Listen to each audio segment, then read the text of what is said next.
Halloween night, 1974. Fairview, Utah. A party breaks up early. Laura Ann Aime, 17, leaves alone. She walks toward a convenience store, just a few blocks from the farmhouse where she grew up. She never makes it home. A month later, 2 hikers find her body in American Fork Canyon, a few feet off the highway. She is bound. She is beaten. She has been strangled with a nylon stocking. The medical examiner notes something the family will carry for decades. Evidence suggests she was kept alive for several days after she was taken. The case goes cold. Investigators have a suspect almost immediately. A name that keeps surfacing in cases just like this one across 3 states that same year. But suspicion is not proof, and in 1974 there is no DNA testing, no national database, no way to turn a hunch into a conviction. That suspect will go on to confess in his own way the night before his execution. He will never be charged for this killing. The case will sit open for 52 years.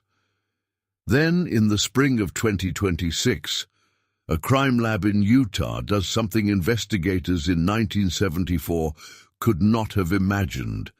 They pull a single male DNA profile from evidence that has sat in storage for half a century, degraded, fragmented, barely there. They run it against a database that did not exist when Laura Anne died, and it matches a man who has been dead for 37 years, Theodore Robert Bundy. This is not a story about whether Ted Bundy is guilty. The world settled that question in 1989 in an electric chair in Rayford, Florida. This is a story about a 17-year-old girl whose family waited 52 years to hear a sentence that finally had no question mark at the end of it. And it is a story about a number that keeps growing, decades after the killer is gone, because the man who once charmed his way past an entire generation of investigators may have taken more lives than anyone confirmed while he was alive. One criminologist, who has spent 25 years studying violent offenders, believes the real number isn't 30. He believes it could be over 100. To understand how a single fingerprint of DNA can reach across 52 years and finally close a case, you have to go back further than 1974. You have to understand who Laura Aime was, and you have to understand what Ted Bundy already was, long before anyone had a reason to be afraid of him. Fairview sits in Sanpete County, a farming town in central Utah, the kind of place where everyone in town can place a family by the land they work. The Aimes were dairy people. Laura grew up around horses. Her sister would later remember her feeding licorice nibs to the family horse, the two of them riding together despite a 5-year age gap that usually keeps sisters in separate worlds. Laura's was a small one. School, the farm, friends in town, the kind of Halloween party that ends with someone walking home alone because the night feels safe enough to risk it. It wasn't. By the autumn of 1974, something had already been moving through the Pacific Northwest for nearly a year, and it was getting closer to Utah. Young women, many of them college students, many of them with long hair parted down the middle, a detail investigators would only understand the significance of much later, had been vanishing from college campuses and public parks in Washington state. Some disappeared in broad daylight, in public places, surrounded by witnesses who saw nothing wrong. A young man with his arm in a sling, or on crutches, asking for help carrying books to a car. Polite, well-dressed, forgettable in exactly the way that matters most. Theodore Robert Bundy was born on November 24, 1946, in Burlington, Vermont, to an unmarried mother. He spent his early childhood believing his grandparents were his parents and his mother was his older sister, a piece of his own history he would not fully understand until adulthood. Those who later studied his early life found behavior that, in hindsight, reads like a warning nobody was positioned to see. As a small child, he reportedly placed knives around a sleeping aunt and simply watched her. He pulled small animals apart in the woods near his home. He attempted, more than once, to hold other children underwater while swimming, as though testing something in himself rather than playing a game. None of this made him stand out as a monster. It made him, at most, an odd kid in a quiet house, the kind of detail that means nothing until you already know how the story ends. By his 20s, Bundy had built the version of himself the world would later find so difficult to reconcile with his crimes. He attended the University of Washington. He studied psychology, the discipline he would later use with chilling precision to understand exactly what made an investigator's job either easy or impossible. He volunteered on a crisis hotline, where colleagues remembered him as calm, attentive, good at talking people through the worst nights of their lives. He dated a woman named Stephanie Brooks for years, a relationship that ended when she decided he lacked direction, a rejection some who studied him later believed left a wound that never fully closed. By 1974, he had reinvented himself as a law student, enrolled at the University of Utah, living in Salt Lake City. Smart, charming, the kind of young man a parent would be relieved to see their daughter bring home. He was also, by that point, already killing. The pattern investigators would later piece together, long after it could save anyone, was almost theatrical in its simplicity. Bundy approached women in public, often in daylight, using a feigned injury or an authority figure's quiet confidence to lower their guard for the few seconds he needed. A cast on one arm, a clipboard, a badge that wasn't his. He drove a tan Volkswagen Beetle, a car so unthreatening that witnesses who saw him with a victim moments before she disappeared often didn't think to remember the make, let alone the plate. In July of that year, at Lake Sammamish State Park in Washington, he is believed to have abducted 2 women in broad daylight, hours apart, in front of a crowd of sunbathers who never saw it happen. By the time he relocated to Utah that fall, the disappearances followed him. Investigators in Washington had a composite sketch circulating, a man calling himself Ted, handsome, charming, asking for help. Nobody in Utah had connected that sketch to the new law student renting a room near campus. There was no reason to.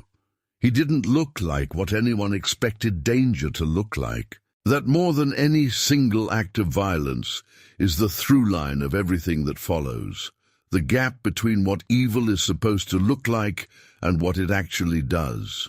Laura Anne was not a college student. She was not connected to the University of Utah, had no obvious overlap with Bundy's social orbit. That, investigators would come to believe, was precisely the point, and precisely the danger.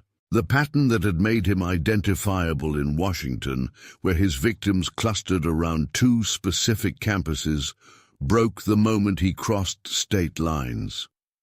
In Utah, for a stretch of months in late 1974, he killed with no obvious thread connecting his targets to him, and almost no way for separate police departments to recognize they were investigating pieces of the same crime. What happened to Laura Aime over the days between her disappearance on Halloween night and the discovery of her body on Thanksgiving sits at the center of why this case caused such specific lasting pain for her family. The evidence collected from the scene suggested she had not been killed immediately. She had been held. For how long? and under what circumstances, investigators have never said publicly in full detail, and there is no value and no respect for her memory in speculating further than the documented record allows. What is documented is enough. A beating, a binding, a strangulation with a nylon stocking, a method that would recur case after case, becoming one of the quiet signatures that eventually tied a string of unsolved Utah and Colorado deaths to the same hand. Investigators in 1974 did not have the tools to prove what they suspected. DNA profiling as a forensic technique was still a decade away from any courtroom. Fingerprint databases were local, not national. A killer who crossed state lines in a nondescript car using a name that wasn't fully his own could simply vanish from one jurisdiction's awareness the moment he drove out of it. Bundy understood, whether through instinct or design, that the seams between police departments were where he was safest. He would not stay safe for much longer. In August 1975, a Utah Highway Patrol officer pulled him over on a routine stop and found in plain view the tools of exactly the method investigators would later reconstruct. Rope, handcuffs, a ski mask. It wasn't enough yet to charge him with murder. It was enough to convict him, the following year, of kidnapping and aggravated assault against a young woman who had escaped him. One of the only people who ever walked away from an encounter with Bundy and lived to describe it in a courtroom. He was sentenced to up to 15 years in the Utah State Prison. It should have ended there, in a cell, with the slowly accumulating weight of other charges catching up to him at a safer distance. It did not. While serving that sentence, Bundy was charged in connection with the earlier murder of a young nursing student whose case bore the same signature, and from that point forward, his story becomes one of escape, reinvention, and a final catastrophic act of violence in Florida that would end with a death sentence the courts and the public never publicly doubted. But Laura Aime's case did not move forward with him. There was suspicion. There was, eventually, a verbal acknowledgement from Bundy himself in the final hours before his execution in January 1989. Investigators close to that conversation came away believing he had confirmed what they already suspected. A confession with no court record attached to it is not a conviction. It is closer to a ghost, present enough to haunt a family, insubstantial enough to never let them rest. For 52 years, that's what the Aime family lived with. Not doubt about who took Laura's life, certainty without proof, the one form of knowing that the justice system has no real box to file. The task force that eventually formed to chase the Pacific Northwest disappearances called itself, with grim economy, the Ted Squad, named for the only piece of identifying information they had, a first name, possibly false, given by a man with his arm in a sling to a stranger he never expected to survive him. By late 1974, that squad had a growing wall of index cards in a King County office, each one a missing or murdered woman, each one cross-referenced against a composite sketch that looked, depending on the angle and the witness, like half the young men on any university campus in the state. What the task force did not have was a name. What it especially did not have was any visibility into Utah, where a law student with a slightly different haircut and a slightly different name had just enrolled at the University of Utah and rented a basement room a few blocks from campus. This is the seam Bundy lived in for most of 1974 and 1975, not hidden exactly, but uncatalogued. Jurisdictions in this era operated as closed systems. A detective in Seattle investigating a missing co-ed had almost no functional mechanism for learning that a strikingly similar case had opened in Salt Lake City weeks later, let alone that a man matching the same general description had just moved between the two cities. Teletype bulletins existed, but they were slow, manually filtered, and easy to lose in a stack of unrelated paperwork on a detective's desk. There was no shared database. There was no NCIC-linked behavioral pattern recognition.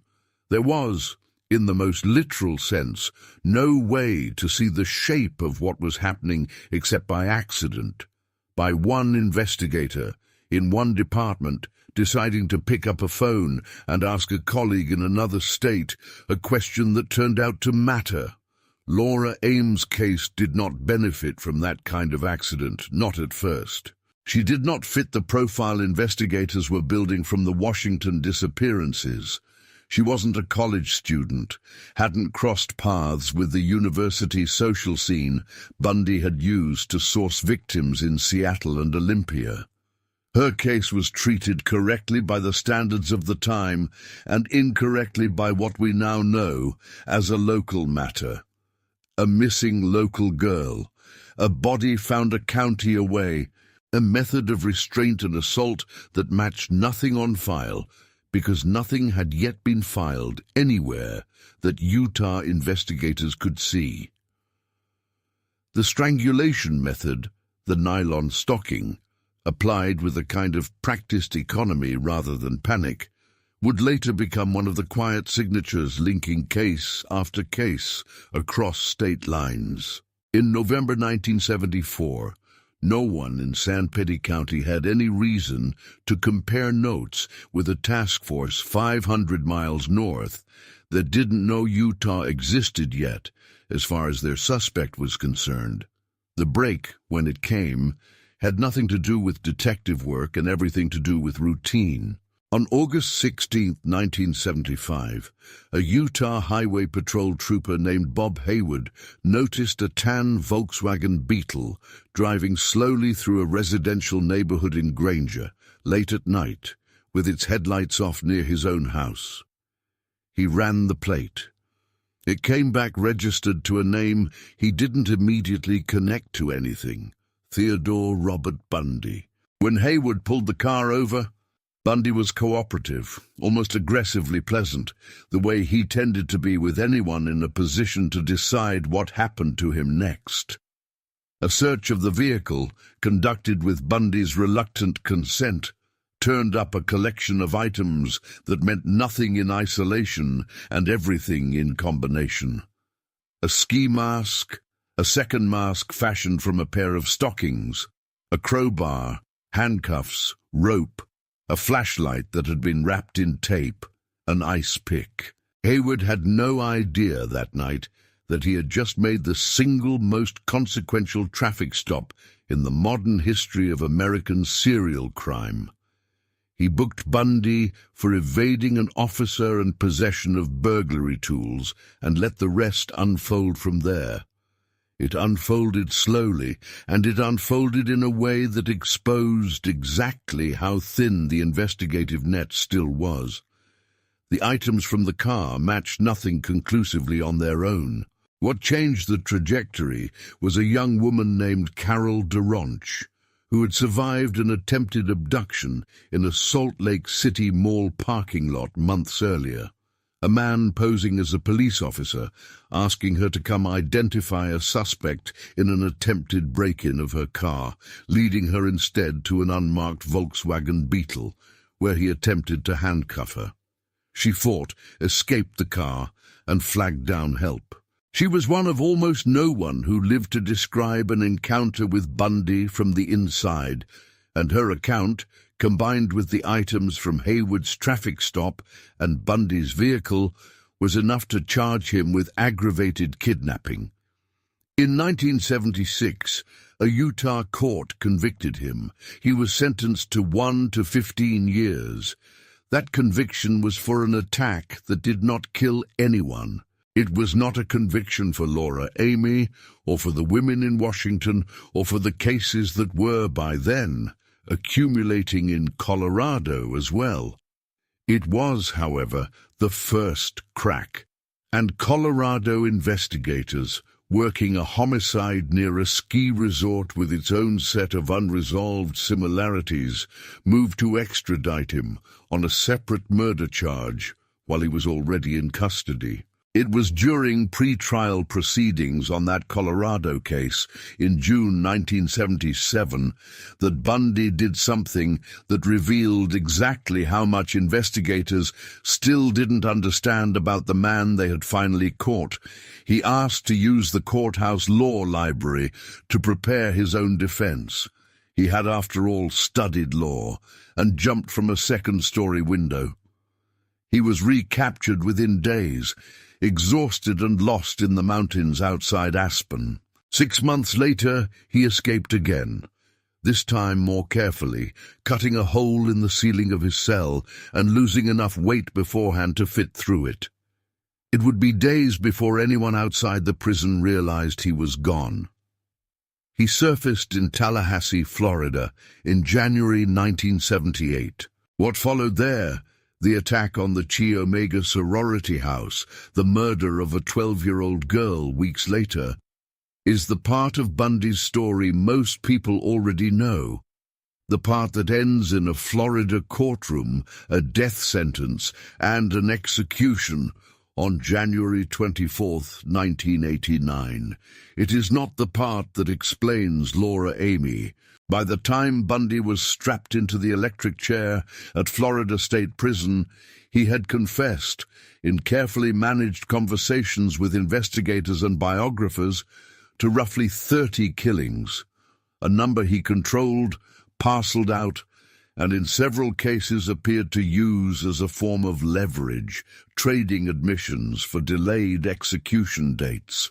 Laura Aime's name was among those he reportedly acknowledged verbally in the final hours before his death to investigators who had waited years for exactly that kind of closure. It was not enough. A deathbed acknowledgement made by a man with nothing left to lose, and an audience he had spent 15 years learning how to manage, does not constitute legal proof.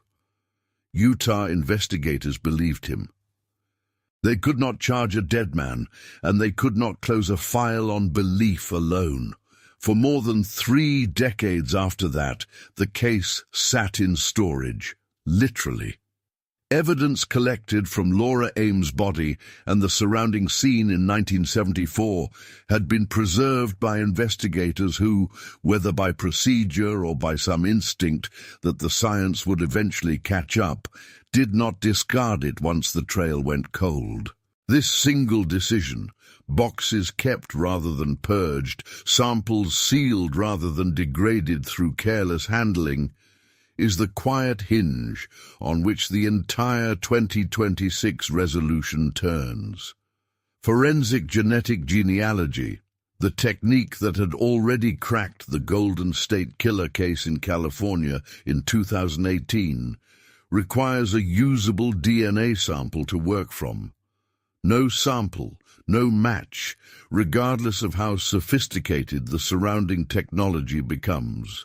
Utah's investigators in 1974 did not know they were preserving evidence for a forensic technique that would not exist for another 40 years. They preserved it anyway because that was the job, and because closing the file without a name attached was not something the case detectives of that era were willing to do quietly. The technology that finally made use of that preserved evidence did not arrive all at once. Genetic genealogy as a working law enforcement tool matured through the 2010s, built on the same consumer DNA databases that millions of people use to trace their ancestry. A technique that draws indirect lines through distant relatives, rather than requiring a direct match to the suspect himself. By the early 2020s, regional crime labs across the country were beginning to acquire equipment capable of extracting usable genetic material from samples once considered hopelessly degraded. Evidence that had sat in evidence lockers for decades, exposed to temperature swings, handled by investigators working without the protective protocols modern labs now take for granted.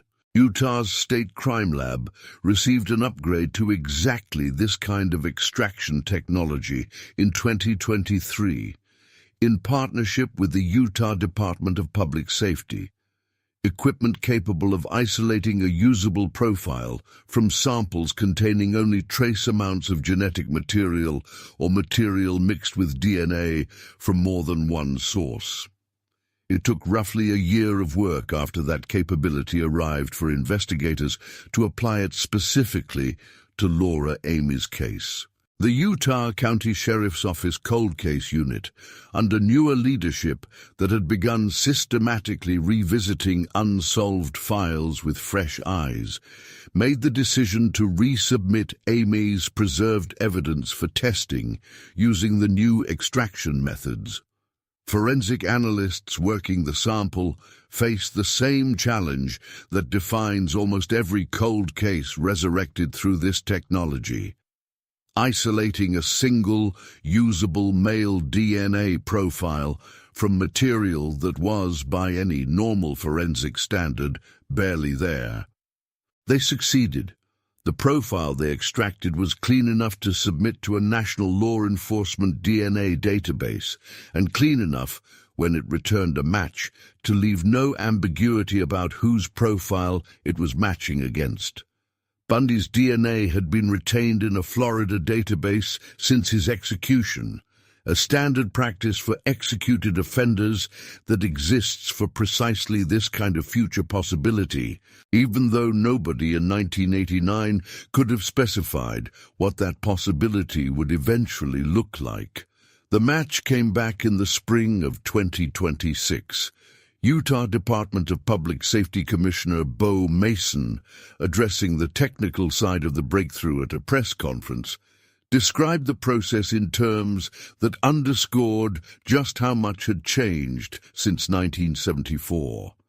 Technology now capable of working with samples that are small, degraded by age, or contaminated with genetic material from multiple people, exactly the conditions under which Aime's evidence had survived for 52 years. Utah County Sheriff Mike Smith was more direct about what the match meant in practical terms.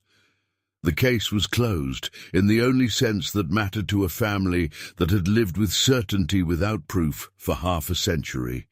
A sentence with no question mark. And because Bundy's confirmed DNA profile is now sitting in the same database other agencies can query, Smith noted that any law enforcement office anywhere in the country still holding an open, unsolved case bearing Bundy's signature. Wyoming has been mentioned specifically as a jurisdiction with potential unresolved cases from the same period. Now has a direct, scientifically unambiguous tool to test against. Something investigators in 1974 could not have imagined existing in their lifetimes, let alone within reach of a single submitted sample. Laura Aime's sister, Michelle Impala, was 12 years old when her sister disappeared. She stood at the press conference in 2026, 52 years and most of a lifetime later, and said something that captured the strange emotional architecture of a case resolved this late. It was, she said, remarkable that anyone outside the family still cared enough to follow it through. Closure, in cases like this, rarely arrives as relief. It arrives as confirmation, the long suspected becoming the documented, the rumor becoming the record. For investigators, it represents something else entirely, proof that the work of 1974, however limited by the tools of its time, was not wasted. Every box of evidence that a tired detective decided to keep instead of discard on a case that seemed permanently unsolvable was a bet on a future neither he nor anyone else could have specified. 52 years later, that bet paid out. What made Bundy difficult to categorize, even for the investigators and psychiatrists who eventually spent years studying him, was the absence of the markers law enforcement expected to find in a man capable of what he did. He was not socially isolated. He was not unintelligent. He did not display the kind of erratic behavior that tends to draw attention before a crime, only after one. Clinical assessments conducted during his trials and later academic study described him in terms that read, on paper, like an asset rather than a warning, above average intelligence, articulate, capable of sustained eye contact and convincing emotional affect on demand. Forensic psychologists who later reviewed his case would settle on a diagnosis of antisocial personality disorder with strong psychopathic traits, a profile defined less by what a person feels than by what they are able to simulate feeling, convincingly, for as long as the situation requires it. The childhood behaviors that surfaced only in hindsight, watching a sleeping relative with a knife nearby, the small cruelties toward animals, the repeated attempts to hold other children underwater during play, fit a pattern criminal psychologists now recognize across a meaningful percentage of violent offenders studied retrospectively. None of it, taken alone, predicts anything. Most children who exhibit isolated versions of these behaviors grow into adults who never harm anyone. What distinguishes the cases that do escalate is rarely visible until the escalation has already happened, which is precisely why these early signs function as explanation rather than prediction.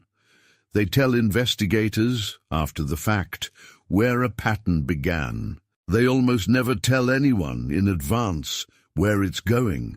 The relationship with Stephanie Brooks, which ended when she broke off their engagement over what she described as his lack of direction and ambition, occupies a specific place in the psychological reconstructions built around Bundy. Some researchers who studied his case directly connected the timing. Brooks ended things in the early 1970s, and within a short window afterward, the pattern of violence against young women who, in several documented cases, bore a physical resemblance to her, began to escalate into something sustained rather than isolated.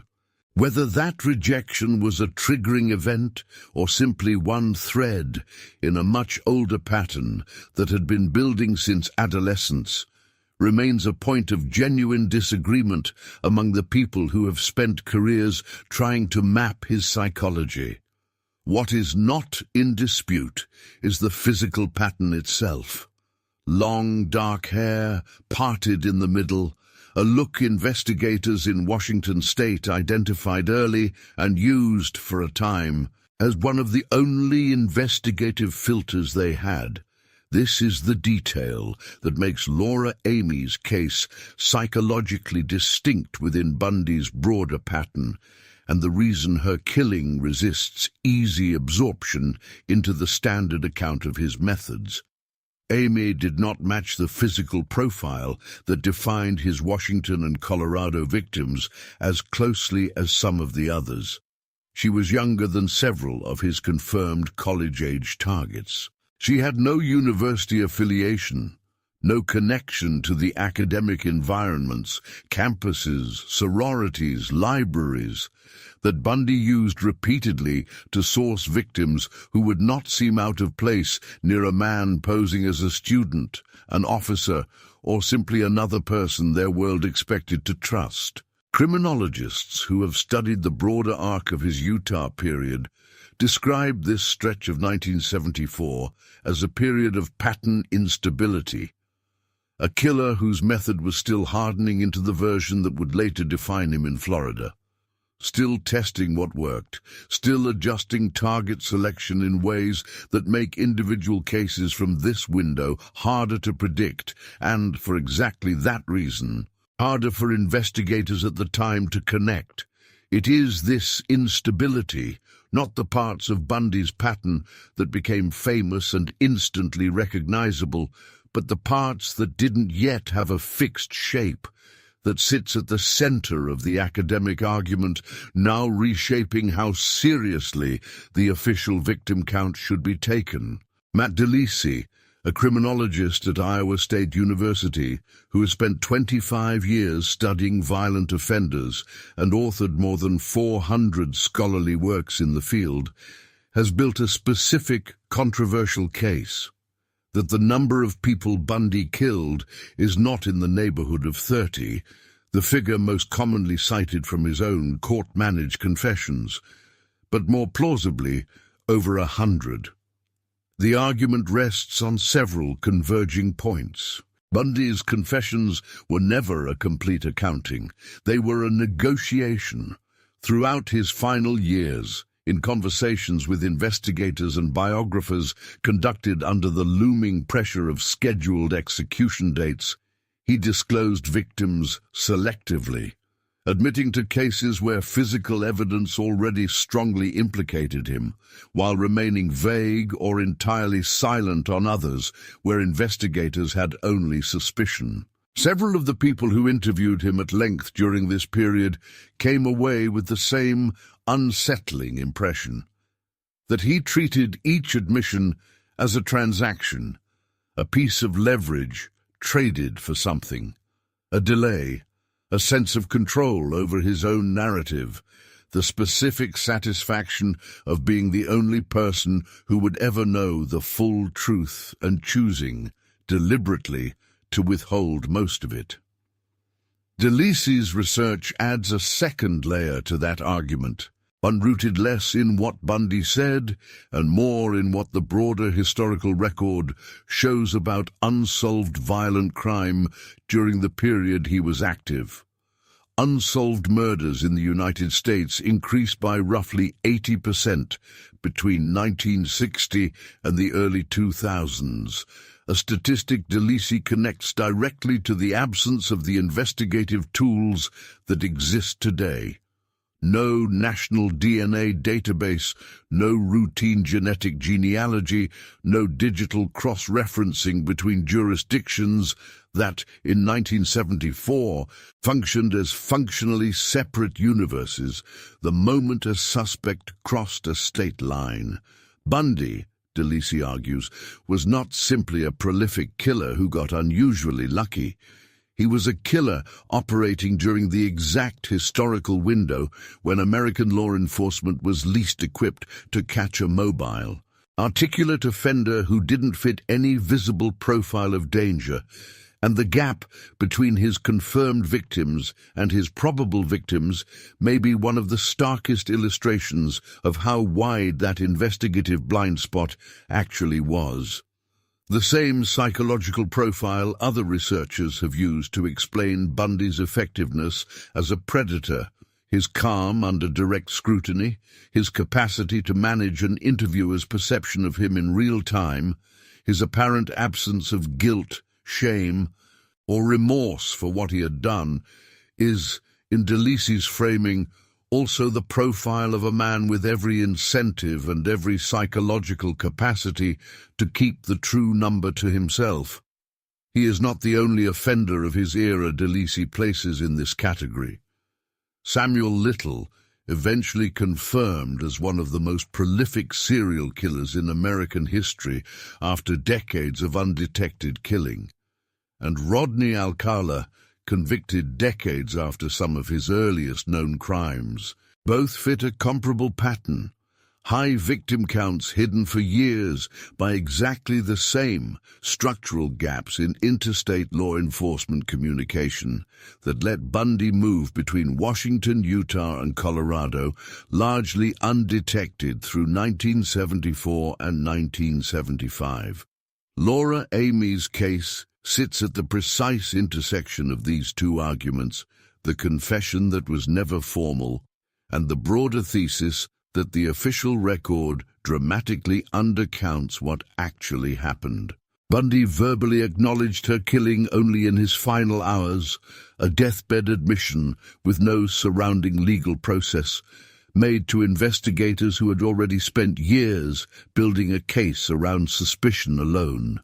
For 52 years, that acknowledgement functioned as the only thing close to an answer her family had, true in every way that mattered personally, and legally worth nothing. The DNA match in 2026 did not change what the family already believed. It changed what the state of Utah was finally able to put in writing, with no remaining ambiguity, in a case file that had sat open for longer than Laura Anne had been alive when she died.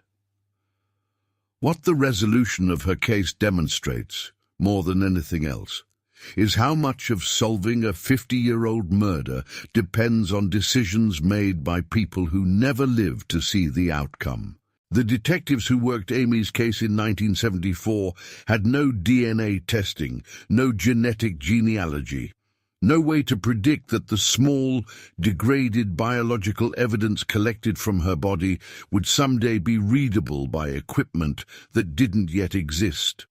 They preserved it anyway, a procedural decision made without any specific hope attached to it that turned out to be the only thing standing between this case and permanent silence. Investigators studying cold cases now increasingly describe this as the hidden variable behind nearly every DNA-era resolution. Not better detectives necessarily, but better custodianship of evidence by detectives who had no idea what the future would eventually be capable of doing with what they chose to keep. That same custodianship is now functioning as a kind of delayed dragnet across multiple jurisdictions.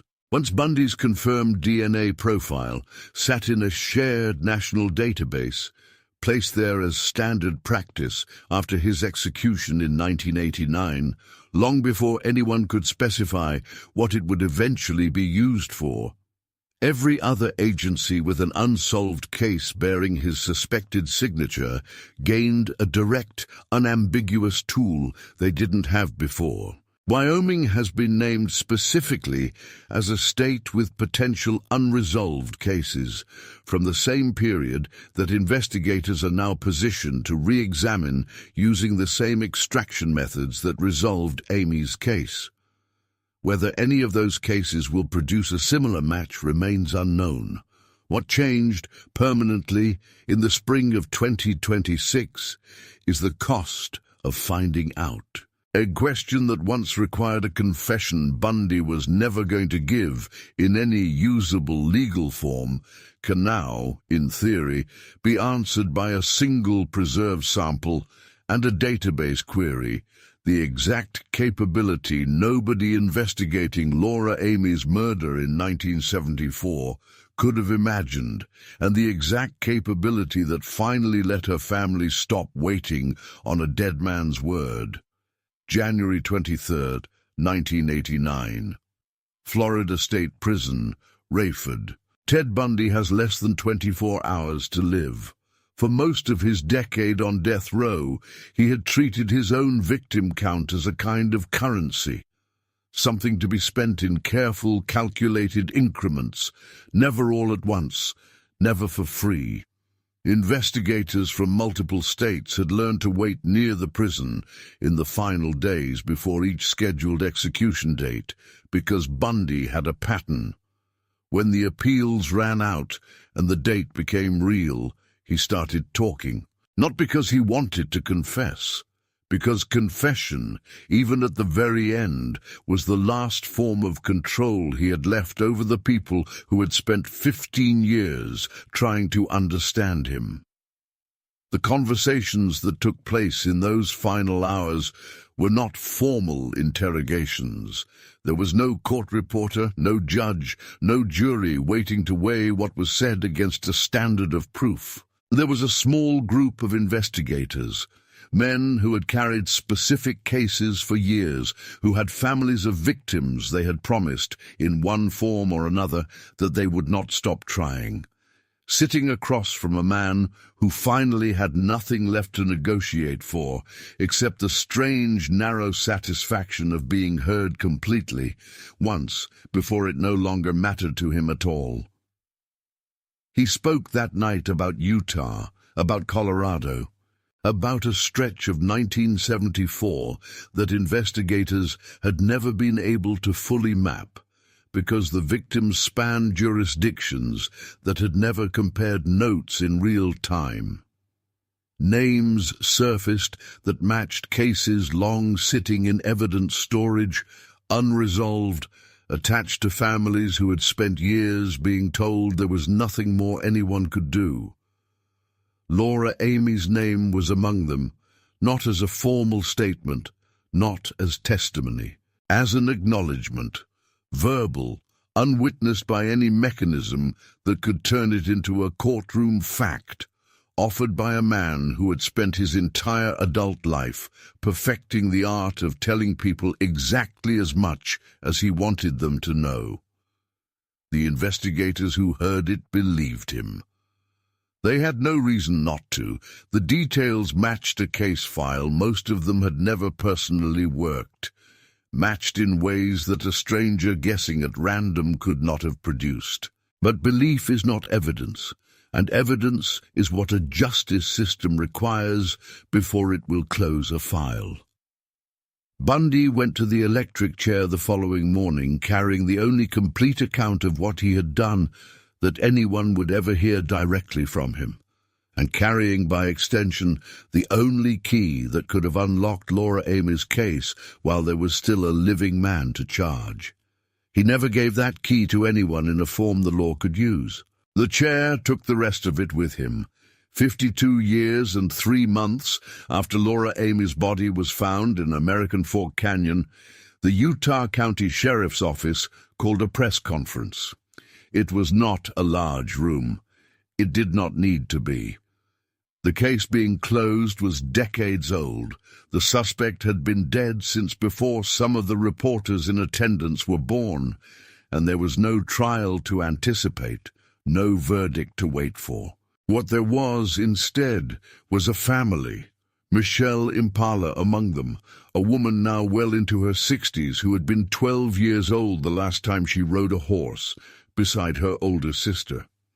Sheriff Mike Smith stood at the podium and said the sentence the family had waited 52 years to hear, stated as fact rather than belief, that Theodore Robert Bundy did, without any remaining doubt, murder Laura Ann Aime in the fall of 1974. Commissioner Bo Mason, standing beside him, explained the mechanics. The degraded sample, the new extraction technology, the single male profile isolated from material that had sat in storage since before some of the equipment used to read it had been invented. It was, in its way, an unglamorous ending to compete with the legend the man at the center of it had built around himself for half a century. No trial, no new revelation about how he killed her. Just a database query, finally returning the only answer it could have ever returned. Michelle Impala spoke last. She did not talk about Bundy. She talked about her sister, about a girl who loved horses, who shared a bedroom with a sister 5 years younger, who fed licorice nibs to the family horse on quiet afternoons that had nothing to do with anything that would happen to her later. She said something that, more than any forensic detail in the entire case, captured what 52 years of an open file actually costs a family. That it was remarkable, she said, that people outside her own house still cared enough to keep asking the question. Closure for the Aime family did not arrive as relief. It arrived as confirmation. The slow, unglamorous kind, delivered by a sheriff at a podium instead of a man on death row, exactly as it should have been the whole time, 52 years too late. What Laura Aime's case ultimately reveals has very little to do with Bundy himself, and almost everything to do with the gap between what a justice system can prove and what the people closest to a crime have always known. For more than half a century, the Aime family lived inside that gap, certain and powerless to do anything with the certainty. The DNA match in 2026 did not give them a new truth. It gave the old truth a legal home it had never had. And it left behind a number that keeps climbing the longer researchers study what Bundy actually did versus what he chose strategically to admit. Matt DeLisi's estimate that the real total may sit well above 100, more than 3 times the figure most people associate with Bundy's name, is not a settled fact. It may never be one, but it stands as the most honest framing of what this case and cases like it actually teach. That the official record of a serial killer's violence is, in nearly every instance, a flaw rather than a ceiling. It is what investigators could prove, not what happened. The difference between those two numbers is where families like the Aimes spent 52 years living, and it is where an unknown number of other families, in Wyoming and likely elsewhere, may still be waiting for a database to finally tell them what they have always believed. Bundy has been dead for 37 years. The technology that finally caught up with one of his crimes did not exist when he died, and neither did the database that made the match possible the moment it did. What remains constant on both sides of that 52-year gap is the same quiet lesson investigators in cold case units now repeat to each other more than almost any other. Evidence preserved without hope is sometimes the only thing standing between a case and permanent silence. Someone in 1974 made the unglamorous decision to keep a box instead of discarding it. Nobody in that room could have specified why it would ever matter. 52 years later, for one family in Fairview, Utah, it was the only thing that did.